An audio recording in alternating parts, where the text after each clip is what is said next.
Friends welcome you all in your channel es.शुभम। तो आज की इस वीडियो में हम एक्सरसाइज 3.5 का क्वेश्चन नंबर 4 डिस्कस करेंगे, जिसके टोटल 5 पार्ट दे रखे हैं।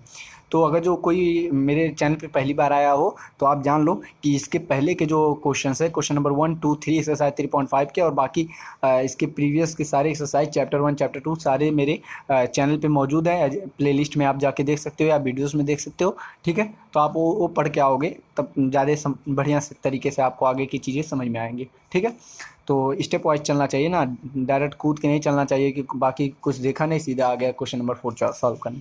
ठीक है, आ गए क्वेश्चन नंबर 4 में क्या है। अगर जो आपको पहले की चीज़ें आते हैं तो आप यहाँ से भी कंटिन्यू कर सकते हो। देखो क्वेश्चन नंबर 4 आपकी स्क्रीन पे आ रहा होगा, क्या दे रखा है। Form the pair of linear equation in the following problem and find their solution if there exist by any algebraic method. ओ हो, कोई भी अलजेब्रिक मेथड लगाना है तो आप यहाँ पे कोई ऐसा मुझे नहीं लगता जो बेवकूफ़ बैठा होगा जो सोचेगा कि यहाँ पे हम वो क्रॉस मल्टीप्लिकेशन लगाएंगे, क्योंकि आसान है वो भी मेथड, कोई कठिन नहीं है। लेकिन as a student point of view मुझे लगता है वो मेथड उस मेथड से इजी हैं बाकी सब्स्टिट्यूशन मेथड या एलिमिनेशन मेथड। तो देखो मैं कोई भी मेथड लगाते चलूँगा। किसी भी एक क्वेश्चन को मैं क्रॉस मल्टीप्लिकेशन भी लगा दूंगा, किसी में मैं सब्स्टिट्यूशन लगाऊंगा, किसी में मैं एलिमिनेशन मेथड भी लगाऊंगा। अब ग्राफिकल नहीं लगाऊंगा क्योंकि ग्राफिकल में ग्राफ बनाना पड़ेगा। तो मैं तीनों मेथड 5 क्वेश्चन है, तीनों मेथड लगा दूंगा किसी ना किसी क्वेश्चन में। देखते हैं, इक्वेशन पहले बना लेंगे, उसके बाद मेथड सोचते हैं क्या लगाना है। आते हैं क्वेश्चन नंबर 4 का पहला पार्ट आपकी स्क्रीन पे आ रहा होगा, नीचे दे रखा है क्या है। ए पार्ट ऑफ मंथली, क्या है, a part of monthly hostel charge is fixed and the remaining depend on the number of days one has taken food in the mess.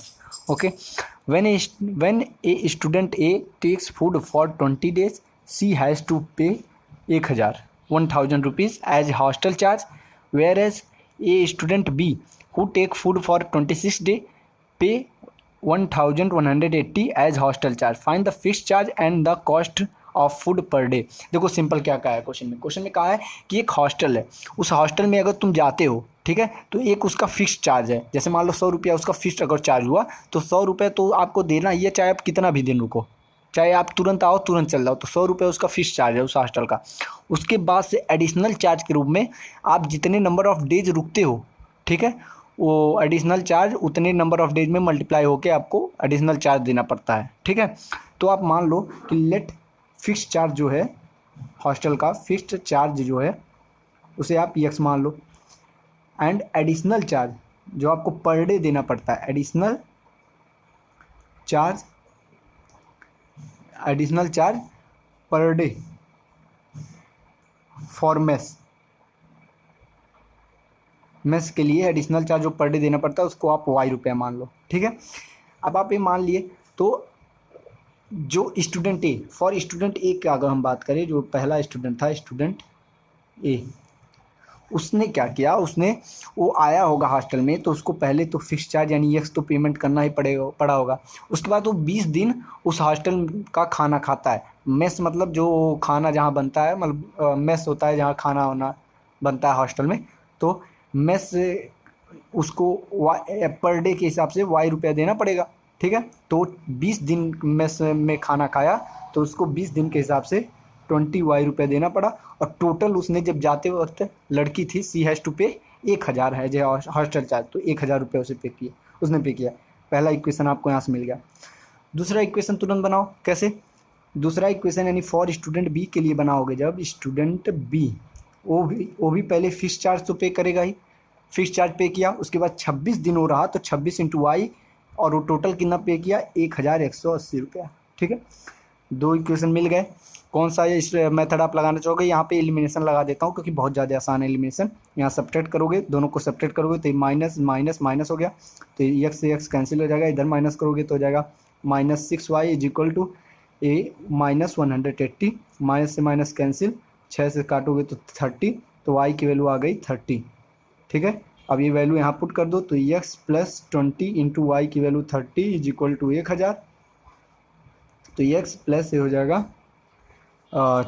600 = 1000 and dx कितना बचा 400। यानी जो उस हॉस्टल का fixed charge है वो कितना है 400 रुपये, और एडिशनल चार्ज मेस यूज करने पे पर डे जो चार्ज आपको पेमेंट करना पड़ता है वो है 30 रुपये। ठीक है, इसको मैंने बाय एलिमिनेशन मेथड के थ्रू सॉल्व किया। कैसे सॉल्व किया? बाय यहाँ लिख देता हूँ, बाय एलिमिनेशन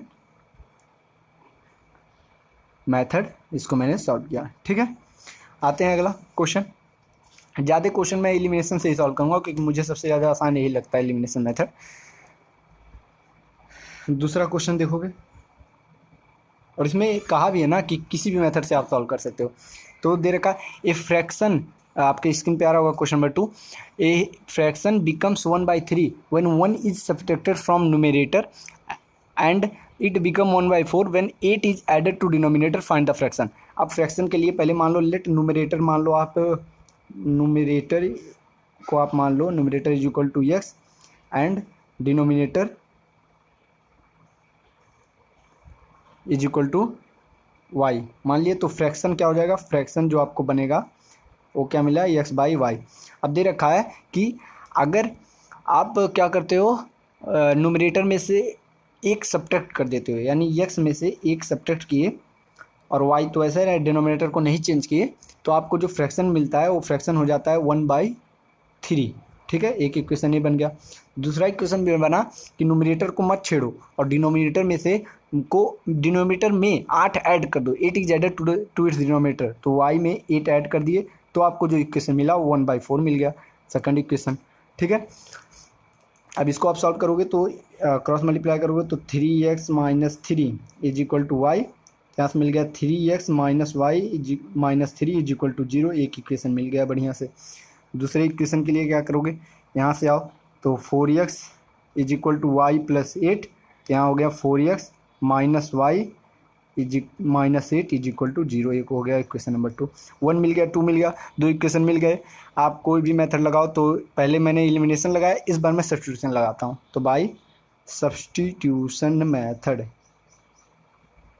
हम लिखा है, किसी भी मेथड से कर सकते हो, लेकिन मैं पर्सनली सब मेथड से एक एक क्वेश्चन करके आपको दिखा देता हूँ। तो देखो इधर से आप सब्स्टिट्यूशन लगाओ तो यहाँ से y की वैल्यू निकालो, तो y is equal to y को इधर भेजो तो मिल जाएगा 3x - 3, ये हो गया y की वैल्यू, इस इक्वेशन से आपने निकाल लिया। अभी y की वैल्यू इस इक्वेशन में पुट कर दो, तो इसमें पुट करोगे तो 4x - y की जगह क्या पुट करो, वो y की जगह 3x - 3 पुट करो, -8 इज इक्वल टू 0। ठीक है, यहाँ सॉल्व करो तो 4x - 3x + 3 - 8 is equal to 0, यहाँ से हो गया x इज इक्वल टू, ये हो जाएगा यहाँ पे -5, उधर जाएगा 5, x इज इक्वल टू +5 मिल गया। ठीक है, x इज इक्वल टू 5 मिला, यहाँ पुट करो तो y इज इक्वल टू क्या मिल जाएगा, 5 3 जा 15 - 3 यानी 12 मिलेगा। ठीक है, y इक्वल टू 12 मिला, x इक्वल टू 5 मिला, y इक्वल टू 12 मिला। तो फ्रैक्शन हमें निकालना था ना, फ्रैक्शन क्या होगा, फ्रैक्शन हमने क्या लिया था, लेट क्या किया था, x बाई वाई, तो फ्रैक्शन हो जाएगा x बाई वाई यानी 5/12। ठीक है, ये हो गया हमारा फ्रैक्शन। ठीक है, आते हैं अब अगले क्वेश्चन पे।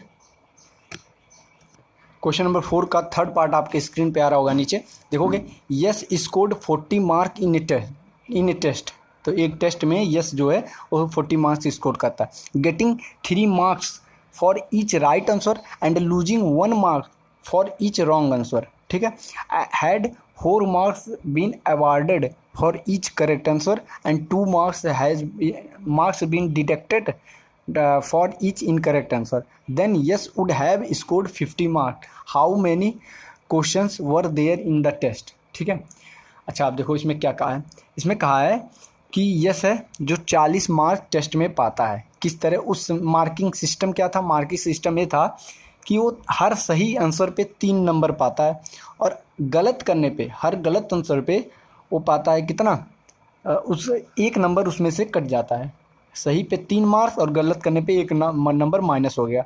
ये हो गया पहला केस। दूसरे केस में कहा है कि अगर हर सही नंबर पे उसको 4 नंबर दिया जाए और हर गलत नंबर, हर सही क्वेश्चन पे उसको 4 नंबर मिले और हर इनकरेक्ट आंसर पे उसका 2 मार्क डिडक्ट मतलब काटा जाए, तो यस जो है वो 50 मार्क स्कोर करेगा।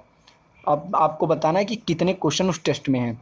तो आप लेट क्या करोगे, लेट करोगे कि लेट यक्स क्वेश्चन जो है, यक्स क्वेश्चन यस करेक्ट करता है, मतलब उसने जितना क्वेश्चन एग्जाम में करेक्ट किया वो total number of x question उसने करेक्ट किया। एंड वाई जो वाई नंबर ऑफ क्वेश्चन जो थे, y number of question Yash incorrect करता है एग्जाम में। ठीक है, तो टोटल कितने क्वेश्चन हुए एग्जाम में? टोटल हुए एक्स प्लस वाई, और एक्स प्लस वाई की हमें वैल्यू निकालनी है, तो इसके लिए हमें एक्स और वाई निकालना पड़ेगा। तो करेक्ट क्वेश्चन उसने कितना करेक्ट क्वेश्चन किया एक्स, और कितना इनकरेक्ट क्वेश्चन किया वाई। ठीक है, तो हर करेक्ट क्वेश्चन पे उसको 3 मार्क मिल रहा था। ठीक है, तो हर करेक्ट कोई एक्स क्वेश्चन उसने सही किया, हर क्वेश्चन पे उसको 3 नंबर मिल रहा था, तो 3x नंबर उसको मिला। अब वाई क्वेश्चन उसने गलत किया, तो हर गलत आंसर पे उसके 1 नंबर डिडक्ट हो रहा था, कट रहा था, तो वाई नंबर उसका कट जाएगा। ठीक है, तो वाई क्वेश्चन के लिए वाई नंबर कटेगा, वाई क्वेश्चन उसने गलत किया तो वाई नंबर कटेगा। तो ऐसा करने पे, जब ऐसा मार्किंग सिस्टम था, तो उसने 40 नंबर स्कोर किया था। ठीक है, एक इक्वेशन बन गया। दूसरा दूसरा सिचुएशन क्या बताया है कि जब वो 50 नंबर स्कोर किया, तो उस समय मार्किंग सिस्टम क्या था कि उसको हर एक सही आंसर पे 4 नंबर रिवार्ड किया जा रहा था, यानी 4x, यानी एक्स करेक्ट क्वेश्चन पे उसको 4x नंबर मिला था, और हर गलत आंसर पे उसके 2 मार्क्स निकल रहे थे, मतलब काटे जा रहे थे। तो वाई जो क्या नाम है, वाई नंबर ऑफ क्वेश्चन जो उसने इनकरेक्ट किए थे, तो हर पे उसको 2 मार्क्स काटे जा रहे थे, तो 4x माइनस 2y, और उसके टोटल कितने मार्क्स उस समय मिले? तो 50 मार्क्स मिले। ठीक है, अच्छा इसमें ये नहीं दे रखा है, अगर इसमें उसने मतलब कोई क्वेश्चन लीव नहीं किया, हर क्वेश्चन को अटैम्प्ट किया है, या तो करेक्ट किया है इनकरेक्ट किया है, तभी ना total number of question x plus y हुए हैं। ठीक है, ये आपको 2 केस मिल गया। अब 2 केस मिल गया, मैंने इसके पहले 2 मेथड से आपको सॉल्व करा दिया। अब मैं सॉल्व कराता हूँ क्रॉस मल्टीप्लिकेशन मेथड। तो बाई क्रॉस मल्टीप्लिकेशन मेथड, सारे मेथड से आंसर सेम आना है। तो इसमें कहा है किसी मेथड सॉल्व कीजिए, तो मैं पर्सनली आपको सारे तीनों मेथड से सॉल्व करके दिखा दे रहा हूँ। तो एक्स अपान b1 b2, तो b1 b2 क्या हो जाएगा? -1 -2, c1 c2 तो -40 -50। ठीक है, is equal to y upon c1 c2 -40 -50 and a1 a2 3 और 4 इज इक्वल टू जेड कर रहा हूँ 1 अपान क्या हो जाएगा? 3 4 एंड -1 -2। अच्छा देखो, एग्जाम में आपको आएगा तो आप ये मेथड नहीं करोगे, मुझे पता है, आप उसी मेथड सॉल्व करना, लेकिन मैं कर दे रहा हूँ ताकि आपको तीनों मेथड आ जाए समझ में, इसलिए मैं तीनों मेथड से हर एक एक क्वेश्चन कर दे रहा हूँ। आप क्रॉस मल्टीप्लाई कर दिए, अब यहाँ से आप वैल्यू लिखो एक्स अपान, हो जाएगा माइनस माइनस प्लस, यानी +50 हो जाएगा +80, और बीच में माइनस साइन है, तो 50 -80 यानी -30 आया, इज इक्वल टू वाई अपान, हो जाएगा 4 चौक -160, और इधर जाएगा -150, और बीच में माइनस साइन है तो ये प्लस हो जाएगा, तो -160 + 150 यानी -10 हो जाएगा, इज इक्वल टू 1 अपान 3 2 जा 6 -6, और इधर -4, और बीच में माइनस साइन है तो -6 + 4 यानी -2 हो गया। ठीक है, तो अब यहाँ से इन दोनों को कंपेयर करोगे तो एक्स इक्वल टू मिल जाएगा, माइनस माइनस कैंसिल हो जाएगा, +15 मिल जाएगा। इन दोनों को सॉल्व करोगे तो आपको माइनस माइनस कैंसिल हो जाएगा, वाई इक्वल टू मिल जाएगा +5। ठीक है, यानी टोटल नंबर ऑफ क्वेश्चन कितने थे? टोटल नंबर ऑफ क्वेश्चन जो एग्जाम में थे वो कितने थे? एक्स प्लस वाई यानी 15 + 5 that is equal to 20 question. ठीक है, अब आप एक बार एक्स और वाई की वैल्यू जांच लेना चाहिए, तो यहाँ पे आप पुट करके चेक कर लो। तो 15x यानी 45 -5 यानी 40 हो गया, और 15 चौका 60 -10 यानी 50 हो गया, यानी मेरा आंसर सही है। ठीक है, टोटल 20 क्वेश्चन आ गया समझ में आपको।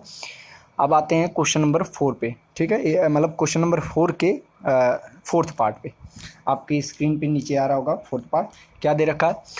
Place A and B are 100 kilometre apart on a highway. ठीक है, one car start from A and another car start from B at the same time. If cars जो है travels in same direction at different speed, they meet in 5 hours.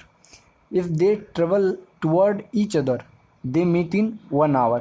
ठीक है, what are the speeds of the two car?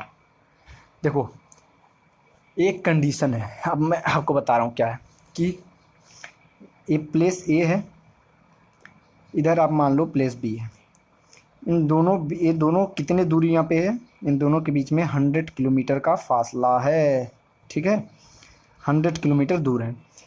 अब क्या कहा है इसमें question में, देखो कहा है कि जो एक कार है जो फ्रॉम ए से आती है और दूसरी कार है फ्रॉम बी से।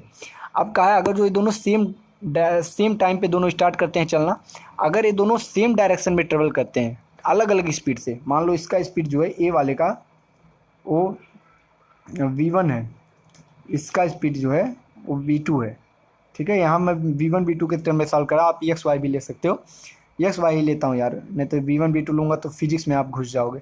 एक्स और इसका मैंने ले लिया वाई, वैसे फिजिक्स का ही एक केस है, आपको आना चाहिए। यानी दोनों जब सेम डायरेक्शन में, सेम डायरेक्शन ये भी इधर जा रहा है ये भी इधर जा रहा है, सेम डायरेक्शन में जा रहे हैं तो मीट करेंगे कितने समय में, 5 आवर में मीट करेंगे। अच्छा आपको पता है ये क्या है, ये जब सेपरेट होते हैं, जब रिलेटिव वेलोसिटी आपने पढ़ा है तो अच्छी बात है, अगर पढ़ा होगा तो आप समझोगे कि जब दो, अब मैं आपको समझा देता हूँ यहाँ पे कि ए और बी, मतलब कोई भी बॉडी अगर एक दूसरे को अप्रोच करेगी, मतलब ऐसे ऐसे इधर से एक केस ये हो गया पहला, जिस जब सेम डायरेक्शन में जा रहा हो, सेम डायरेक्शन में जाएंगे तो एक केस हो गया, मैं आपको समझा देता हूँ वो भी। फिर अगर जो अपोजिट डायरेक्शन में है, मतलब एक दूसरे को एक दूसरे की तरफ आ रहे हैं, यानी जब वो टूवर्ड्स ईच अदर आएंगे, यानी अपोजिट डायरेक्शन में, अपोजिट डायरेक्शन, ठीक है, वो कैसा केस होगा देखो आप, ए बी दो है जगह है, ये बीच में इनके 100 किलोमीटर का फासला है,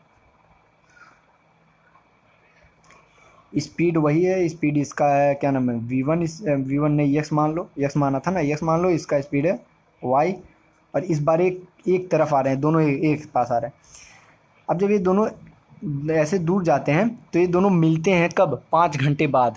तो अगर 5 घंटे बाद मिल रहे हैं, इसका मतलब एक का जो स्पीड है यानी x है वो y से तो बड़ा ही होगा, x की वैल्यू ज़्यादा होगी y से, तभी ना ये मिल सकता है इससे, ठीक है। और जब ये दोनों आपस में एक पास आ रहे हैं तो 1 घंटे मिल रहे हैं, साफ पता चल रहा है जब पास आएंगे तो जल्दी मिलेंगे और दूर जाएंगे तो टाइम लगेगा, ठीक है। तो जब सेम डायरेक्शन में जाते हैं तो उनका जो रिलेटिव वेलोसिटी होता है, मतलब एक के रिस्पेक्ट में दूसरे की वेलोसिटी क्या होती है, वो होता है, मतलब जो वेलोसिटी हम लेते हैं वो दोनों वेलोसिटी का डिफरेंस लेते हैं, ठीक है। तो इसमें दोनों में बड़ा कौन है, एक्स बड़ा है, तभी ना ये मीट करेगा, तो एक्स माइनस वाई इसका क्या हो गया, रिलेटिव वेलोसिटी हो गया, ठीक है। ये वेलोसिटी हो गया x minus y relative velocity. मैं फिजिक्स में आपने पढ़ा होगा जब सेम डायरेक्शन में जा रहा हूँ तो एक्स माइनस वाई क्या हो गया, रिलेटिव, जब अपोजिट डायरेक्शन में आ रहा हूँ तो उनका रिलेटिव वेलोसिटी कितना हो जाएगा, एक्स प्लस वाई क्या हो गया, रिलेटिव वेलोसिटी, जब वो अपोजिट डायरेक्शन में जा रहा हूँ, बस यही केस है।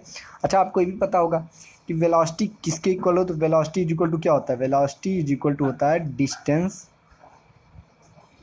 अपॉन टाइम होता है। तो पहले केस में वेलोसिटी क्या है, x minus y is equal to distance कितना है 100 किलोमीटर अपॉन टाइम कितना है 1 आवर, ठीक है। यानी इसको जब आप simplify, x minus y is equal to 100, ये हो गया इक्वेशन नंबर 1 हुआ। दूसरे केस में जब वो एक दूसरे की ओर आ रहे हैं टुवर्ड इच अदर, तो उस समय वेलोसिटी है एक्स प्लस वाई, और नहीं सॉरी, जब इधर एक्स माइनस वाई था इस केस में, पहले वाले केस में, इस केस में जब सेम डायरेक्शन में जा रहे हैं तो 5 घंटे लग रहे हैं, इधर 5 आवर लग रहा है, 1 आवर तो इधर लग रहा है ना। तो जब 5 आवर लगा तो यहाँ पे आप रखोगे 100/5, ओके, तो यहाँ से हो जाएगा 20, ये हो गया पहला इक्वेशन। दूसरा इक्वेशन जब सेम डायरेक्शन में जा रहे हैं तो 100/1 यहाँ रखोगे तो यहाँ से आपको मिलेगा x plus y is equal to 100। दो इक्वेशन मिल गए। एलिमिनेशन मेथड लगा दो, कैसे लगाओगे, इन दोनों को जब आप ऐड कर लो, इन दोनों को ऐड करोगे तो एक्स कितना हो जाएगा, 2x हो जाएगा, वाई एलिमिनेट हो गया, कैंसिल हो गया, और ये हो जाएगा 2x इज इक्वल टू 120। तो यहाँ से आपको x इज इक्वल टू कितना मिल गया, 60, ठीक है, x हो गया 60। और फिर y निकालोगे, y की वैल्यू क्या हो जाएगी, इस किसी इक्वेशन में पुट कर दो तो y इज इक्वल टू हो जाएगा x माइनस 20, तो x यानी 60 minus 20 that is equal to 40, तो y की वैल्यू क्या मिल गई आपको 40 मीटर पर सेकंड आप लगा लोगे, यूनिट अगर लगाना नहीं, मीटर पर सेकंड नहीं लगाओगे भाई, क्या लगाना है, किलोमीटर पर आवर लगाओगे, क्योंकि डिस्टेंस किलोमीटर में है और टाइम आवर में है। तो यक्स यानी दोनों की स्पीड पूछा था, तो यक्स यानी ए की स्पीड, जो ए से चल रहा है उसकी स्पीड क्या हो गई 60 किलोमीटर पर आवर, और जो वाई यानी जो बी से चल रहा है उसकी स्पीड क्या है 40 किलोमीटर पर आवर। ठीक है, यही आपको निकालना था। मिल गया आपको आंसर। आते हैं अब अगला question and last question, question number 5 आपके स्क्रीन पे आ रहा होगा।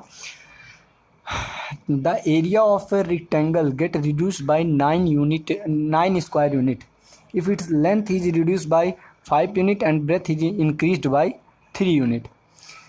If we increase the length by 3 unit and breadth by 2 unit, the area increase by 67 unit. Find the dimension of the rectangle. अच्छा, इसके लिए पहले आपको क्या आना चाहिए, एरिया ऑफ रेक्टेंगल का फार्मूला पता होना चाहिए। कोई ऐसा भोदू तो यहाँ नहीं बैठा है ना जिसको एरिया ऑफ रेक्टेंगल का फार्मूला ना पता हो। वो होता है लेंथ इनटू ब्रेथ। मुझे यकीन है सबको पता होगा, लेकिन लिख देता हूँ, क्या पता किसी को ना हो पता। तो ठीक है, देखते हैं क्वेश्चन क्या कर रहा है। एरिया है रेक्टेंगल का जो रिड्यूस 9 यूनिट से कम हो जाता है। कब कब कम होता है, जब उसके लेंथ को 5 यूनिट से कम कर दिया जाता है और ब्रेथ को 3 यूनिट से बढ़ा दिया जाता है, तो उसका जो एरिया है वो 9 यूनिट से कम हो जाता है। ठीक है, दूसरा केस दे रखा है कि अगर उसका लेंथ जो है 3 यूनिट बढ़ाया जाए और ब्रेथ जो है 2 यूनिट बढ़ाया जाए, तो उसका एरिया 67 यूनिट बढ़ जाएगा, 67 स्क्वायर यूनिट बढ़ जाएगा। देखो एरिया इसका क्या, मैं एरिया इज इक्वल टू क्या लिखूँगा, मैंने लेंथ को मान लो यल लिया और ब्रेथ को मैंने वाई लिया, तो एरिया इज इक्वल टू हो जाएगा यल इंटू बी। लेंथ को मैंने यक्स लिया, सॉरी यहाँ यक्स ले लेना हूँ, यक्स वाई, क्योंकि सारा क्वेश्चन यक्स वाई में सॉल्व कर रहा हूँ।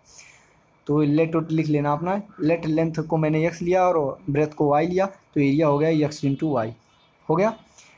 अब जो पहला कंडीशन कहा है, कंडीशन केस वन में क्या कहा है कि जब आप कितना सब्ट्रैक्ट करते हैं, लेंथ में से लेंथ को 5 यूनिट से रिड्यूस करते हो, यानी यल मतलब लेंथ यानी यक्स को आप 5 यूनिट से सब्ट्रैक्ट करते हो, रिड्यूस कर दिए। और क्या करना है, आप वाई को यानी जो ब्रेथ है, ब्रेथ को आप 3 यूनिट से बढ़ा रहे हो, यानी जो वाई है उसमें 3 ऐड कर रहे हो, तो आपको जो एरिया मिल रहा है वो पहले वाले एरिया से कितना 9 स्क्वायर यूनिट कम मिल रहा है। यानी एक्स वाई था पहला वाला एरिया, उसमें 9 स्क्वायर यूनिट कम मिल रहा है, एक्स माइनस 9। ये हो गया इक्वेशन नंबर 1। इसको सॉल्व कर लो, तो गुणा करोगे तो एक्स इंटू वाई, इधर करोगे प्लस 3x माइनस 5y, इधर में करोगे माइनस 15। ये गुणा करना तो आपको आता ही होगा, is equal to x y minus 9। X y से एक्स वाई कैंसिल, तो आपको इक्वेशन क्या मिला 3x माइनस 5y, 15 को उधर भेज दो, तो 15 माइनस 9 यानी 6। ये इक्वेशन मिल गया आपको, पहला मिल गया। दूसरा इक्वेशन देखो कैसे बनाना है, यानी केस 2 से बनाना है आपको सेकंड इक्वेशन। केस 2 में क्या कहा है, ध्यान से पढ़ो। कहा है कि लेंथ को 3 यूनिट से बढ़ा रहे हो, यानी एक्स को 3 यूनिट से बढ़ा रहे हो, यानी +3 की, और ब्रेथ को 2 यूनिट से बढ़ा रहे हो, यानी वाई को +2 कर रहे हो।